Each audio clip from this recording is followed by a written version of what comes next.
Hey everybody, I am here at the beautiful Lake House restaurant, which is situated in the brand new W Hotel in downtown Bellevue, Washington. Now what's really exciting about this restaurant is they've been using Kangen Water technology now for well over a year. And we're gonna go inside and check this place out, and we're gonna sit down and talk with Chef Jason Wilson, who is a James Beard award-winning chef. We're going to talk to him about how they're implementing this technology and why it's so exciting. So let's go inside and check it out. And ultimately, what are we trying to do is we're trying to create a better experience for our guests, right? And that better experience can be dealt with or experienced through really, happy, healthy employees, through a really clean and safe environment, and through the best tasting products possible. So when you think about that, it's how do you deliver that? Is it all on using Kangen water? Well, probably not. But does it really aid in the process? I think it plays a really big part, and in some ways a pivotal part too. I mean, we have things from tea to washing our vegetables, to the cleanliness of our places in our kitchen, but also our front of the house. You look at that and you go, okay, that's really substantial and substantive. But then at the same time, we're able to say, well, if our employees are drinking Kangen water, we also are looking at as an added benefit. We know that, and they know that they're experiencing something that's just both healthier and better for them. So it's a holistic way of operating a restaurant, I think, rather than what we've been kind of programmed to understand. In the kitchen, we're programmed to understand that bleach kills the bacteria on our cutting boards, and then we don't really understand why that works that way. And that's all based on a pH level, right? High acid, low acid. So if we're able to use water instead, we're never introducing this really a toxic chemical into our system or into our restaurant, and thus into the area by which we prepare great food. Which is very important, and that's something that most chefs are interested in, obviously. I think, as a chef-driven restaurateur, and I look at the chef's mindset drives the restaurants I'm a part of. I think it's important that we can produce put our best foot forward and produce our very best, and that comes with knowing the product, knowing where we source it from. So we have great relationships with farmers, and it's funny when I tell our tomato farmer from Walla Walla, Washington, I tell Amy that we're washing our tomatoes with just water. She says, well, that's all I would wash them with too. And I said, yeah, but then I explained, well, this is how I'm washing. This is the water we use. We use this 11.5 pH balanced water so that we get all of the dirt off and we create a better tasting tomato. She just looks at me like, that's incredible. And I'm like, no, that's nature. Yeah. And that's the cool part about it. It's like we keep that thread, that natural thread and approach from the farm all the way get to the table. So the Kangen water allows us to do that. It's super cool in that sense because you have a natural approach, you can carry that through, and that taste comes through as well. That's incredible. Yeah, it's exciting. It's innovative, right? And we were talking earlier how innovation drives change, and the restaurant industry really is changing and innovating as fast and out of necessity, but almost as fast as the technology industry does. Every 6 months or so, we're trying to reinvent what we do, maybe not conceptually, but always operationally, to become more efficient and stay on top. And for me, I look at there's a simple ROI that happens when using Kangen water. If you take out some of the chemicals that we use to clean, and some of the stainless steel cleaners for our kitchens, and some of the degreasers and so forth, that's really cool on its own. But then when I'm able to show a cook or a sous chef or a chef, look at how this works. Then I'm actually doing the good work, because then this person takes it and moves it on to their next kitchen or tells other people about it. And ultimately, I don't have a glass cleaner or anything else in my kitchen. I'm just using water for that one aspect, which is super cool, because I loved more than anything else, though, telling the health department about it. And they're like, what? The reaction? The reaction Wait, is, what? It's water? It's fabulous, yeah. And I remember the first time I did it, I did it kind of offhandedly and grabbed a spoon and tasted the water, and she was like, what are you doing? And I said, I want you to put a strip Drinking in my here now. sanitizer. Yeah. And I said, put a strip in there now, put a pH strip in there. And she tested it at 2.5 or 2.5. And she looked at me kind of funny, and I said, that's water. And let me show you how this worked. So it's great to be able to pass on knowledge, because as well as we innovate, innovation ultimately is based on knowledge. That's the Absolutely. inception point for it. So it's really exciting what we're doing. And I am here at the Lake House in Bellevue, Washington, a beautiful new farm-to-table restaurant. And Chef Jason Wilson is a James Beard award-winning chef, and he is the head chef here. And he's explaining to us that some of the different uses that they're using Kangen Water for around the restaurant. So, Jason, how were you first introduced to this? What was your very first experience with this technology? My first restaurant was Crush in Seattle, and that was in 2005. About a year after we opened in 2005, a customer had me over at his house to cook, and as happens quite a bit. And he had this big white marble countertops and this machine on top. And he starts explaining to me, listen, don't use any, we don't have any soap here. And I'm like, what? And then he goes on and tells me that, these white marble countertops he has are all clean with this machine and the water that comes out. And I looked at him like he was kind of crazy. And then after the end of the night, when I cleaned up everything and it cleaned the wines that spilled on the floor and so forth, and all of these things that had happened in this dinner, all out of this water machine, I said, okay, I need to learn more. And about 6 months later, we ended up purchasing one for Crush.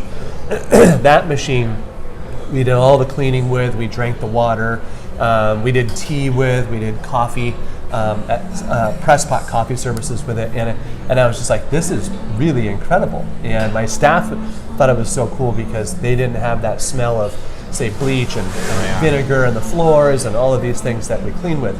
So I think now it's been over 10 years, and I'm kind of smitten with it, I guess, or a true believer, put it that way. And I met you one night, and you actually spotted my water bottle and said, hey, is that Kangen Water? And I said, yeah, you know about it? Yeah, that's right.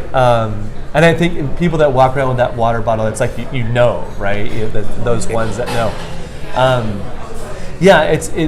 For me, I've always believed in the science behind things. As much as cooking and being a chef can be, a feeling and emotion sometimes, I always try to balance it with science. And so when I learned about Kangen Water, I grabbed onto it wholeheartedly. And honestly, in the beginning, you kind of think about, like, can water just do that? Right. I mean, it's contradictory to all the things that we learn. Yet, when you experience it, and, so you drink it or you taste it and you watch what happens when you clean with it, it happens right there in front of you. And so it's easy to adopt. It's irrefutable. Right. And I remember to this day your reaction when I first showed you the 11.5 in the sesame oil emulsifying, and you took one of your kitchen towels and dipped it in the 11.5 and took it to one of your grease hoods and just wiped it along the hood, and your reaction to that was priceless when you saw what came off of those hoods. So I think that my second restaurant is Miller's Guild in downtown Seattle, and that's a wood-fired restaurant, right? And I think what I'm remembering was that we had taken that towel along the hood, and then I took it just like a moment later and ran it inside the grill, and that grill gets really greasy, really dirty, lots of smoke, and it came out pristine. And I'm like, wait a minute. So for me, I knew how good it was, but it was so cool to be able to show my team and go, look, this is real. This really does work. It's authentic. And that's what we're talking about today, is we're talking about breaking the mold of, we don't always have to keep doing what's always been done. We don't just have to keep using sanitizers, chemical degreasers, and all these harmful products in the kitchen just because it's what we've always done. We need to keep moving forward, and we need to keep innovating. You think about that, or you think about what you said, right? Which is innovating and what we've always done, and maybe doing things that are contradictory to that. If that was the case, then would we ever be anywhere close to using these things? Right. If that were the case, would we have electric cars, and just goes on and on. Why stop there, and why is it that we wouldn't want to? My question is, why is it we wouldn't want to adopt something like that in the restaurant? In the restaurant kitchen, we're always looking at how to become more efficient. And I look at it like if I had one machine to do my degreaser, my sanitizer, and then drinking water for my kitchen staff, and just stopped right there, that would be, let alone a good investment.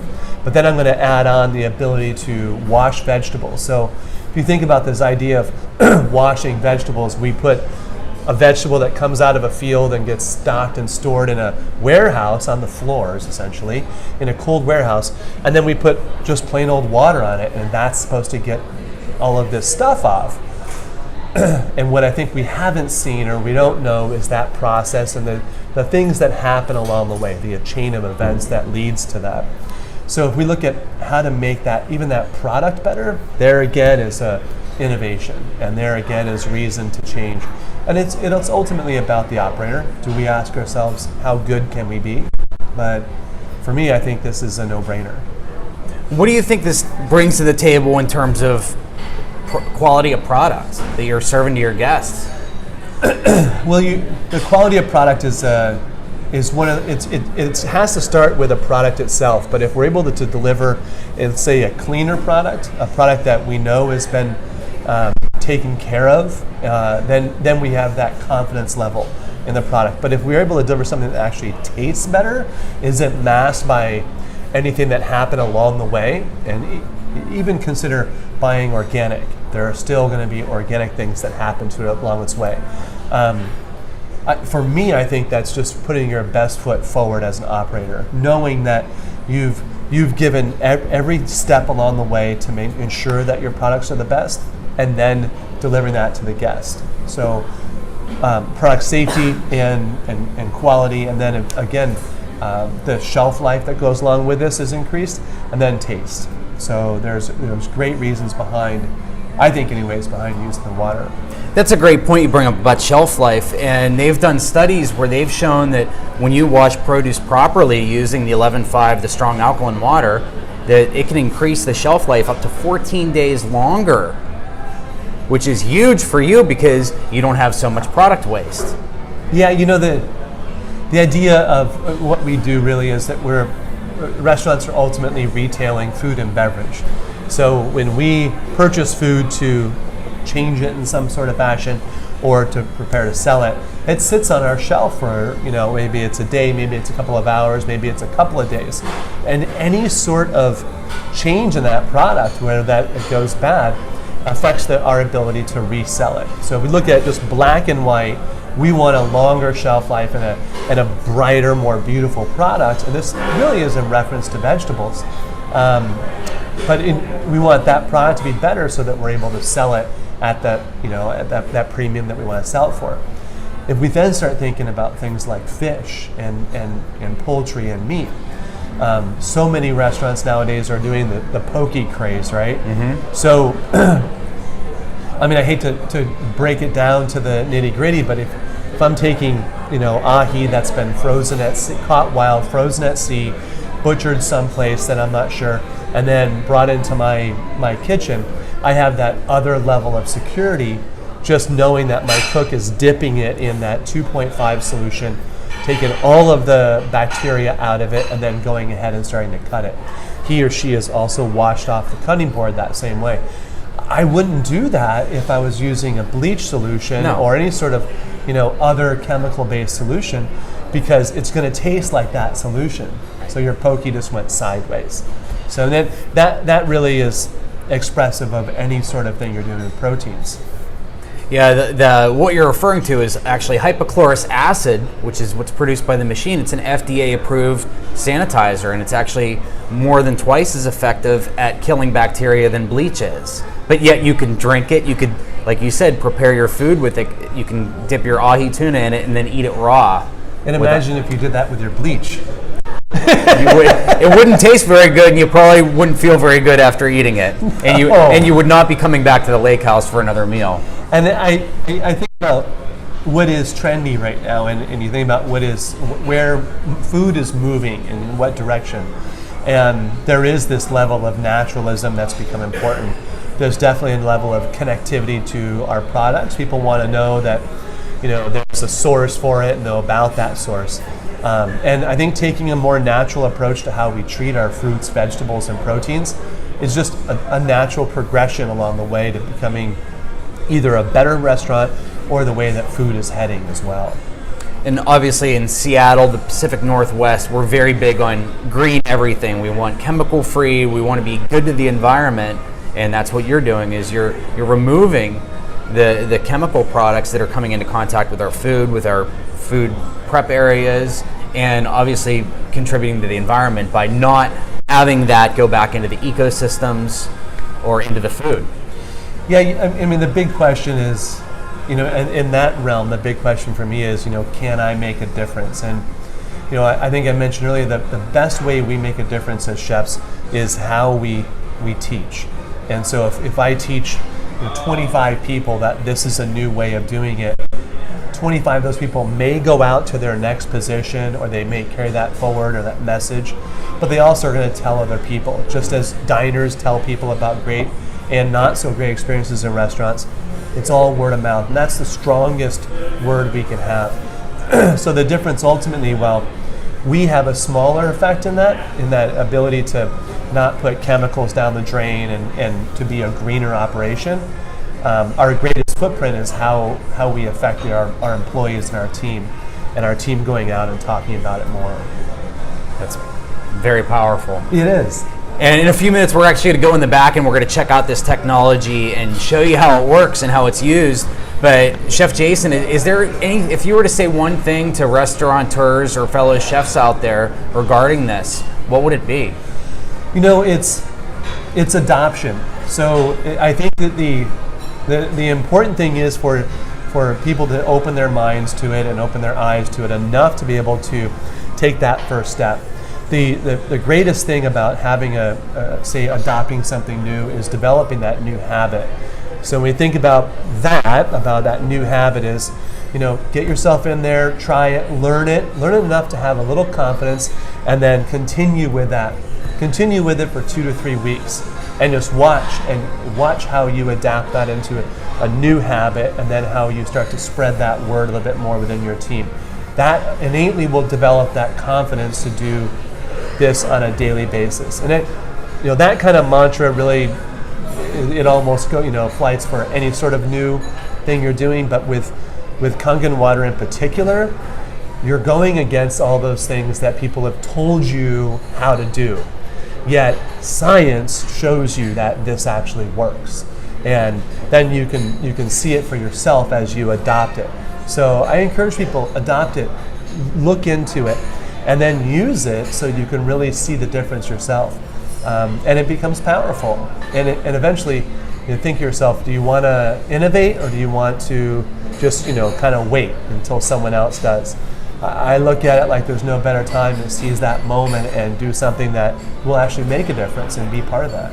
Yeah, and you're paving the way for future restaurateurs and chefs to really get on board with this, but you're setting a precedent of, hey, this is how we're doing things here. We're innovating, we're doing things differently than everyone else does, and that's, I'm sure, part of why you're so successful here at the Lake House.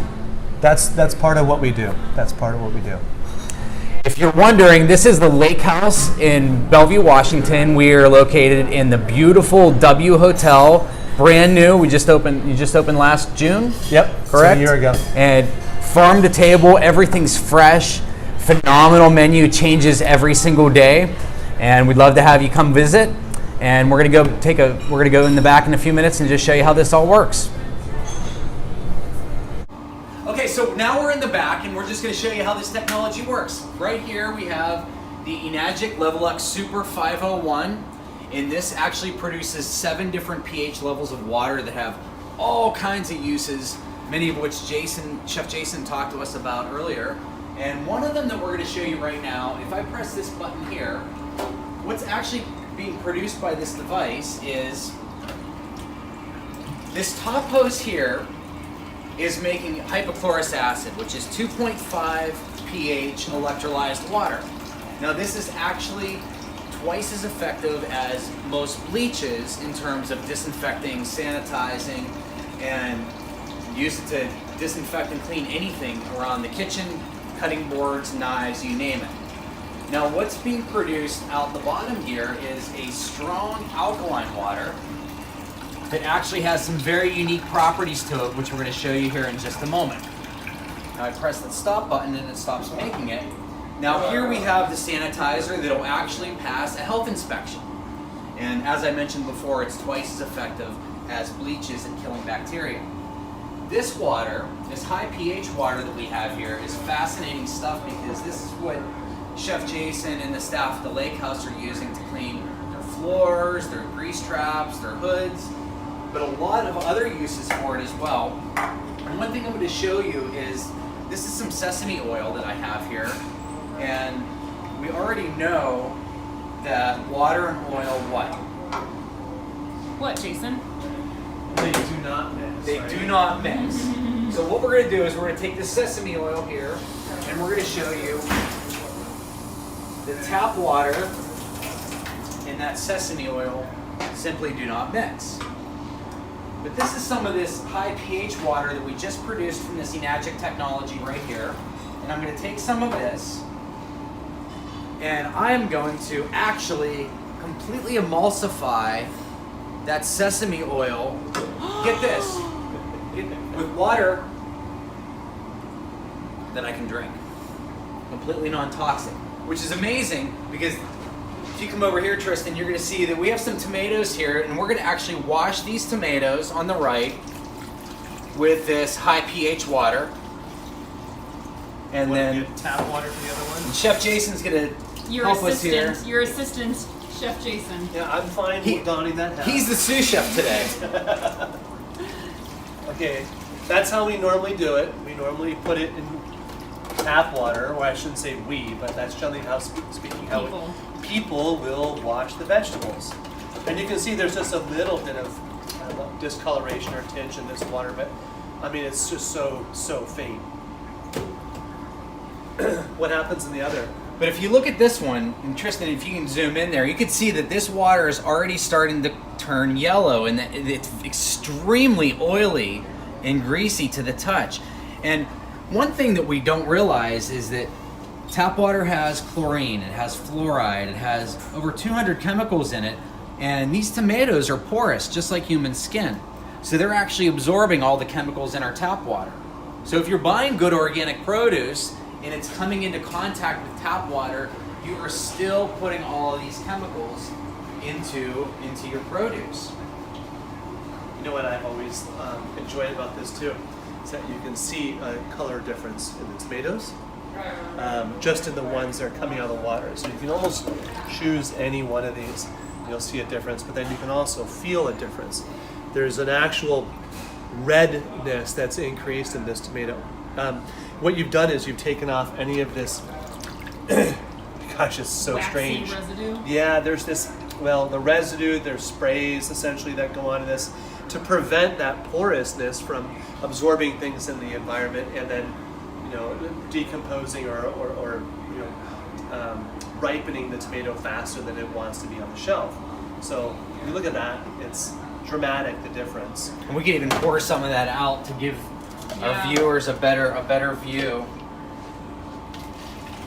So there's our relatively clean tap water, and then we have our, where do you see this? I mean, woo! Does anybody want to take a sip of that? I don't. So there's the difference. Look at that. Well, this looks like a sample of the doctor's.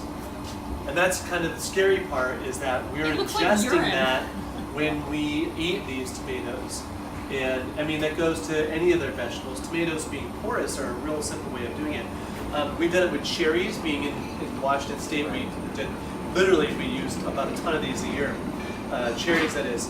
And we've done with cherries with the same result, the liquid being a little bit darker. But same deal because cherries are porous as well. And a lot of times you don't see the chemicals that are on there as well. For example, apples. We're in Washington State, the home of apples, and they put wax on apples. Cucumbers have a waxy film on them that you can't always see, but you can certainly feel. And this has the ability to remove that because, as you see, this sesame oil that we mixed with the water, the tap water, has completely separated. And here we are several minutes later, and that has not separated. It is still completely emulsified. So the ability to clean the back of the house and even the front of the house of your restaurant is phenomenal compared to even in terms of results that you would have with many chemical products. We found that the high alkaline water has the ability to even outperform the chemical degreasers. Yeah.